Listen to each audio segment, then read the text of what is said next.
네, 어제 법정 시한이 지난 지 이틀 만에 타결된 새해 예산안, 오늘 국회에서 표결에 들어갑니다. 네, 예산안 처리를 위한 본회의가 언제 열릴지 관심인데요. 국회 취재기자 연결하겠습니다. 장하영 기자. 네, 국회입니다. 네, 본회의 언제쯤 열리게 될까요? 네, 일단 정세균 국회의장은 오늘 오전 본회의에서 부수법안 가운데 지난 1일 처리되지 못했던 소득세와 법인세를 먼저 표결하려고 했습니다. 하지만 자유한국당 의원총회가 길어지면서 본회의 개의가 계속 늦춰질 수밖에 없었습니다. 정 의장은 정오쯤 일단 본회의를 열었는데요. 그리고 의결 정족수를 초과했지만 자유한국당과 함께하는 게 낫지 않겠느냐는 이 원내대표 간 협의가 있었다며 바로 정회했습니다. 예산 부수 법안도 예산안과 한꺼번에 오후에 처리하기로 결정을 한 겁니다.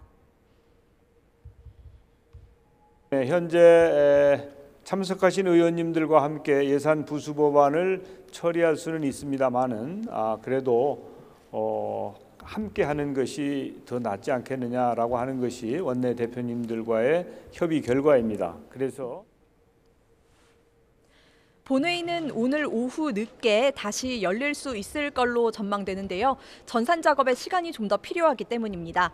하지만 일단 예산결산특별위원회 소소위의 증액 심사가 완료되면서 고비는 넘겼습니다. 혁신 읍면동 시범 사업이 막판 쟁점이었는데 전액 삭감으로 정리된 걸로 알려졌습니다. 네, 그렇다면 본회의 표결 결과는 어떻게 될 걸로 전망되고 있나요?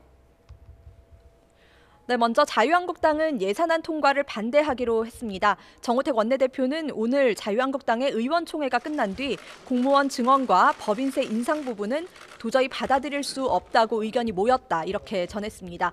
또 보이콧을 할지 회의에 참석해서 반대 토론을 하고 퇴장할지 아니면 반대 토론을 하고 표결까지 임할지 등 전략의 문제는 오후 의원총회에서 다시 결정하겠다고 밝혔습니다.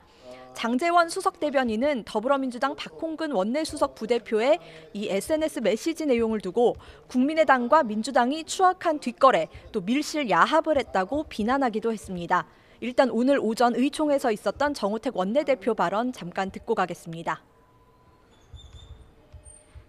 국가의 예산안이 이 개헌과 선거구제와 개편과 정략적으로 끼워 팔게 하는 이런 사안인지 의문을 갖지 않을 수 없습니다. 공무원 수 문제, 법인세 인상 문제에 대해서 합의를 저희들은 분명히 반대했다는 점을 제가 다시 말씀드리고 바른정당 또한 예산안 반대를 당론으로 정했다고 밝혔습니다.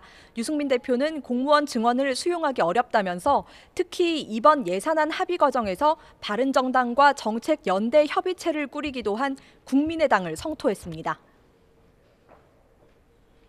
3당이 합의한 2018년도 예산안에 대해서 분명히 반대하고 만약 오늘 본회의가 열린다면 반대 표결을 하겠습니다. 특히 그동안 공무원 증언에 대해서 일관되게 반대해왔던 국민의당에서 캐스팅 보트를 쥐고 있으면서도 이런 잘못된 합의안에 서명했다는 거 저는 분명히 지적을 하고 싶습니다. 정의당은 다른 측면에서 이번 예산안에 대해 부정적인 입장입니다. 특히 사회간접자본 SOC 예산을 증액하고 2019년 예산안의 일부 내용을 미리 합의한 건 월권행위라는 입장인데 예산안 표결에서 찬성할지 반대할지는 아직 검토 중입니다. 반면 이번 예산안 타결을 이끈 국민의당은 합의 내용을 호평했습니다. 김동철 원내대표는 국민의당이 협치를 위한 촉매제 역할을 했다고 평가했습니다. 법인세 최고 세율이 이명박 정부 이전으로 회복되었다는 상징적 조치가 이루어졌고 이번 예산 전국 내내 민주당과 자유한국당이 대립하는 가운데 국민의당이 적극적으로 대안을 제시하며 협상력을 발휘해 끝내 합의를 이끌어냈습니다. 여당인 더불어민주당도 새해 예산안은 사람을 중심에 두고 사람에 투자하는 적극적 국가 운영의 출발점이 될 거라고 긍정적으로 전망했습니다. 우원식 원내대표는 그러면서도 끝까지 긴장을 놓지 않는 모습이었습니다. 여야 모두는 당리당략을 떠나 어제 합의 정신을 존중해야 할 것입니다. 여당 원내 지도부는 예산안 통과 마지막까지 긴장의 끈을 놓지 않고 한치의 실수도 없이 모든 상황을 관리하겠습니다. 민주당 의원 121명과 오늘 국회의원직을 상실한 최명길 전 의원을 제외한 국민의당 의원 39명을 합하면 과반이 넘습니다. 이 때문에 만약 자유한국당 등 다른 야당이 반대하더라도 예산안 처리에는 문제가 없을 전망입니다. 지금까지 국회에서 YTN 장하영입니다.